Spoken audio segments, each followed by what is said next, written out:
আজকে আবার নতুন করে আরেকটি ভিডিও নিয়ে হাজির হলাম আপনাদের মাঝে।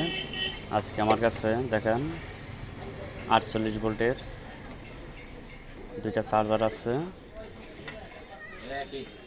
আমি চেষ্টা করব ইনশাল্লাহ আপনাদের দোয়া আশীর্বাদে যেন আমি কাজটা সফল হতে পারি। আমি একটু খুলে দেখব কী সমস্যা কী হয়েছে আর কি। আসলে এগুলা জিনিসগুলো আমরা যারা ড্রাইভার আছি তাদের মনে করেন অনেক হয়রানি ভালায় কোম্পানি এমনও মাল বানায়, এমনও মাল পাসিং করে সেখানে মসমেটগুলো ফাইট হয়েছে, হয়েছে কন্টাসারগুলা মসমেটগুলা জইলে পড়ে গেছে।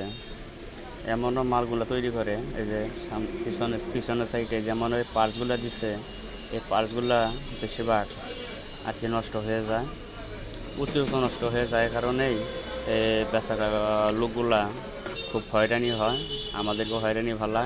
এই পার্টসগুলো গেলে পরে মনে করেন যে জিনিসটা মিলানো যায় না, মাপে বোঝা যায় না, খুব কষ্ট আর কি।